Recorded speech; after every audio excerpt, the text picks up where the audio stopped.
Forkfest.party. It's gonna be a party. So if my records are correct, J.R. Hole, a current or former New Hampshire state rep, posted this interesting message on the Free State Project Facebook group. I think that's where it was, and I think it was J.R. Hole. That's what it looks like. I don't have the original post in front of me, just my copy of it. So he, if it was him, says, quote, "Recently, a new anti-liberty group started on Facebook. Liberty Run Amok in NH. This is what they are saying about FSP, NHLA, and the Liberty Movement in NH. Don't take my word for our success. Let's listen to the views of a statist." Quote, "Liberty Run Amok in NH was started before the November 2018 elections to warn people not to vote for Liberty candidates. A bad mix of Free Staters, born and bred NH libertarians, and Tea Partiers who were running for the NH House on the Republican ticket. We identified most of them using the 2018 NH Liberty Alliance endorsement list. Some of these candidates got elected, and some didn't.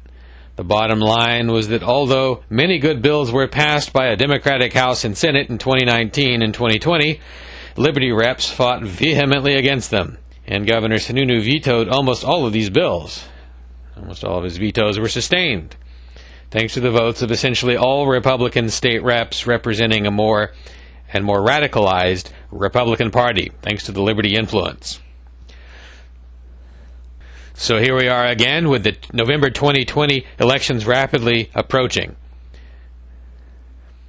Liberty in New Hampshire has become a strange mingling and collaboration between libertarians and Trump supporters.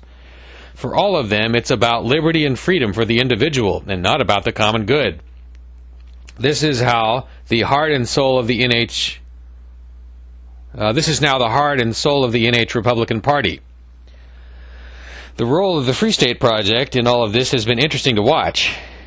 The goal of the Free State Project was, and still is, to move many thousands of people in New Hampshire, eventually to dismantle our state government. But in the meantime, FSP politicians have aligned themselves more and more with the Republican Party, including Donald Trump and Governor Sununu.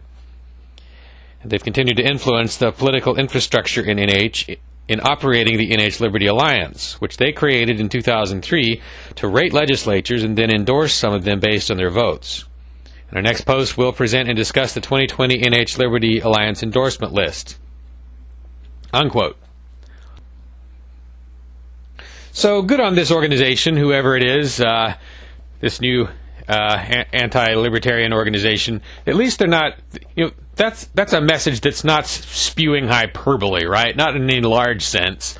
There aren't any personal attacks. If there are any factual errors there, they're kind of mild and minor.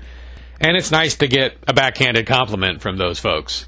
But addressing one of their points, the concept of eventually dismantling the state government, yes, there are free staters that would like to do that. There are others that wouldn't. For me, I like what Jason Sorens used to say. We want to be ameliorative, not utopian.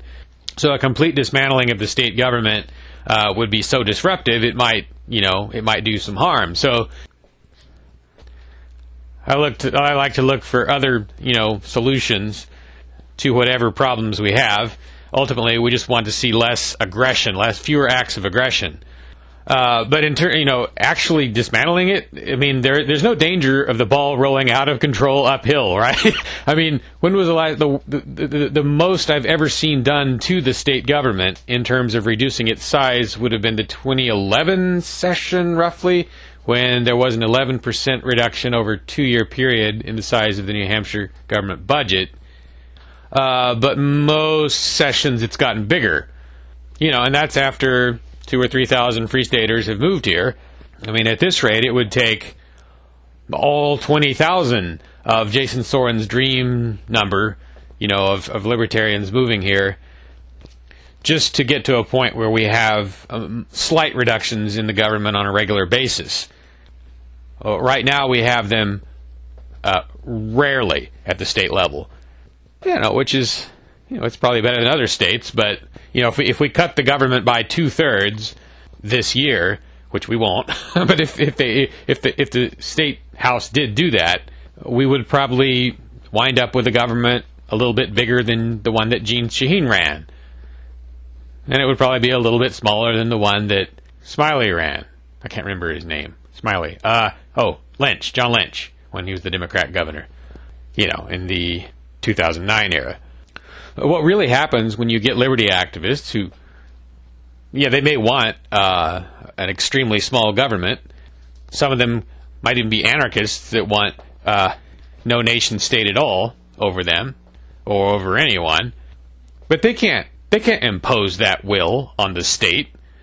Their opinion gets mixed in with people who think you should be thrown into a steel box for putting a plant in your mouth or driving your car north for too many minutes without permission if you happen to live in Mexico. And after that mixing in happens, it slightly slows the growth of government. That's the actual effect. Or maybe it moderately slows the government. Occasionally it stops the growth. That's the actual effect. And what they're actually opposing, whether they mean to or not. Obviously, like I said, from looking at the tone of this message, the person who's writing it is obviously not going out of their way to throw mud. And, that is kind of the way New Hampshire politics plays. It's a little bit nicer here than in a lot of places, but also more divided, which is good, generally. With regard to Free Staters teaming up with Republicans, well, maybe if the Democrat Party was more welcoming of Free Staters and wasn't hostile toward them, then Free Staters would run as Democrats more often. The Republican Party has had a mixed reaction to Free Staters at worst. And of course, when the Free State Project selected New Hampshire in 2003, before it selected New Hampshire, there were already 2 Republican state legislatures who had joined the Free State Project, as well as the governor who joined the Free State Project as a friend. He wasn't able to pledge that he would move, and he was a Republican governor. Democrats have just been more hostile, and when you spew hostility in a certain direction, you're going to get some of it reflected back, or you're going to get people not really wanting to work with you. Anyhow, that message is signed. Apparently, that message is not signed by a person, so I don't know who wrote it. It just says #winning at the bottom. At least if it's signed, I didn't see the signature. In other New Hampshire liberty news, only slightly less elderly. Apparently, a New Hampshire woman has dropped her own drug charges by pretending to be a prosecutor. So allegedly, she says, quote, actually I can't tell where this is coming from. I think it's a mainstream news outlet. It says MSN News at the top here in my records, but I'm not sure actually where this originally came from. But apparently it says, quote, Lisa Landon, 33, allegedly used the court's system's electronic system last year to file documents that would drop charges in 3 separate cases, the New Hampshire Union Leader reported Tuesday, unquote. The article also says it's not clear how she was able to gain access to the system. But I guess she gets the Rebel of the Week award. Well, maybe if they weren't charging her with victimless crimes, she wouldn't be having to resort to these kinds of Mr. Robot intrigues in order to just continue breathing fresh air and stay out of their COVID factory prisons. Sorry, gulags.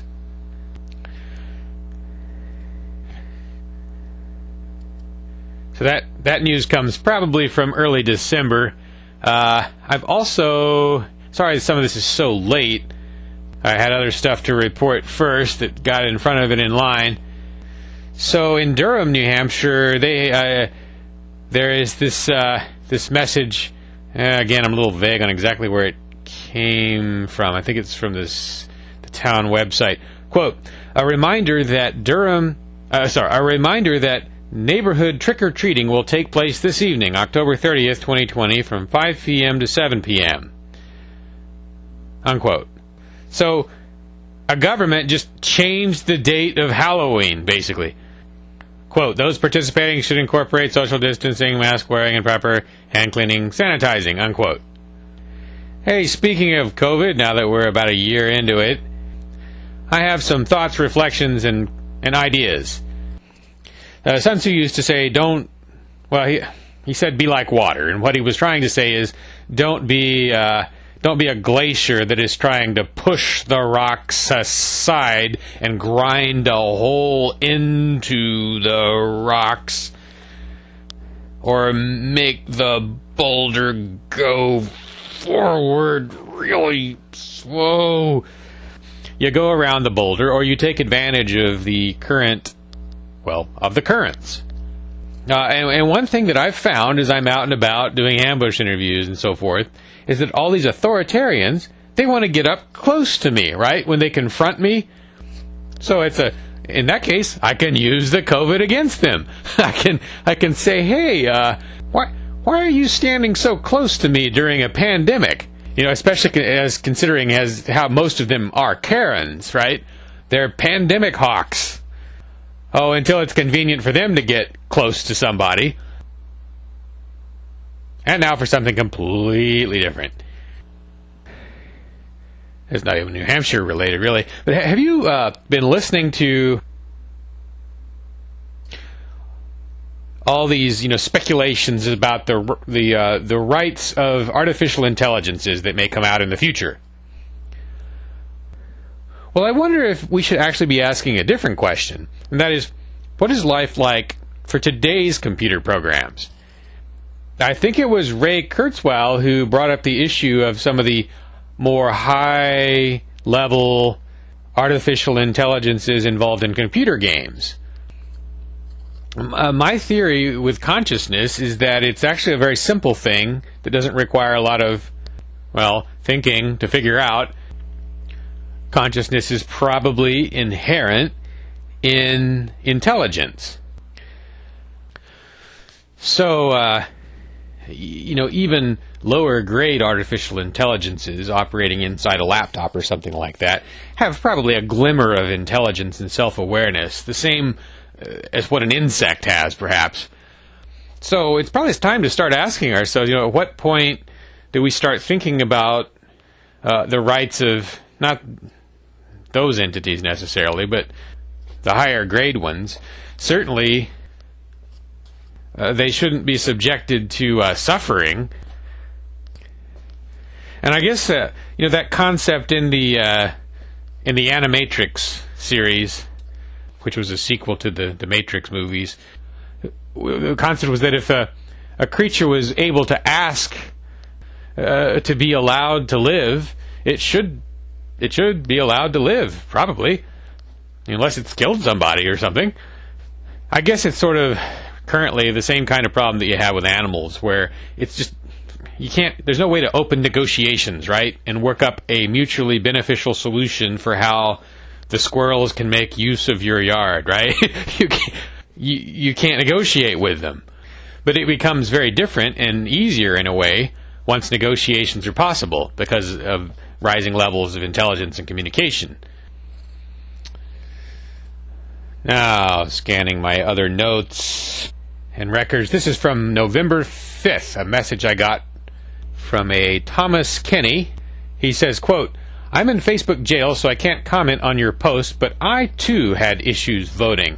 I voted in Epping. They made us hand over our ballots to an official who had them in large stacks, and after he had about 100 to 200, he would them to another official to feed into the ballot box. Strange thing, though, they had us take them out of the packet and hand them over, so they were clearly exposed. I tried to take a pic, and everyone freaked out and said it's illegal to record video or take pics. Do you know if they're allowed to take ballots like that? Unquote. Yeah, where cameras are banned on government property, you know that you can't trust what's going on. It's a huge red flag. And of course, if you've been watching my videos from my election experience, I also got interfered with when I just tried to record my own voting process without photographing my ballot. Just being in the voting area, preparing to vote without my camera even running, got me into trouble. It was when I was switching batteries that they sprang on me. Oh, now I forgot the following message while I was on a social media platform or video platform. I can't remember which one. This would have been around November 7th or so. It said, quote, U.S. elections. The AP has called the presidential race for Joe Biden. See more on Google. Robust safeguards help ensure the integrity of elections and results. Learn more. Unquote. So I was just trying to, operate on social media, and I got that for a pop-up. Well, if elections are so free and fair, why would I need a pop-up on social media telling me that they're free and fair? I don't know. Things have gotten crazy. Maybe they won't get any crazier than this, but I think they probably will. And I think a good historical figure to learn from, in some ways, is the guy who defeated the Germans in World War I. The French guy who defeated all of Germany in World War I. Let that sink in. When's the next time that's going to happen? When's the last time that happened? Foch. General Ferdinand Foch. So he took the French army, probably at its most exhausted point ever, in 1918, and basically won the First World War with it. So his trick was to let the enemy overextend, while sort of husbanding a reserve force for counteroffensive. So when people sort of put their all into every battle just because it's in front of them at the moment, they don't last very long. And God knows the forests of New Hampshire are sort of littered with the corpses of liberty activists who burned themselves out. Now, not literally corpses, but we lost them, right? Usually after 2-3 years, the brightest shining stars. They're like blue giants. They don't last very long. They go supernova. But a red dwarf, by shining at a much lower temperature, shines for trillions of years instead of millions. I think. Maybe just hundreds of billions, but probably trillions in some cases. We don't know yet. The universe hasn't been around long enough for a red dwarf to die of old age. I think that is the case. Anyway, I don't know exactly how we apply that concept in our situation in New Hampshire where we're trying to preserve liberty or push it forward. Maybe you can think of something. But I know in my case, I don't know what I'm going to do when the big moment comes, where the enemy is at its most overextended point, the enemy of liberty, the enemies of liberty. But I do know that by trying to generally avoid doing activism that is drudgery for me, activism that I don't enjoy, I've been able to make this last for 18 years. Probably doing some piece of liberty activism 6 days out of 7. But you don't fight a battle with the enemy on a specific plot of ground just because that's where they want to fight you. That's a great reason not to fight them there. Here's an update from reopening.com, November 30th, 2020. Quote, thank you again for helping us elect 74 officials to state offices in the New Hampshire House, NH Senate, and NH Executive Council.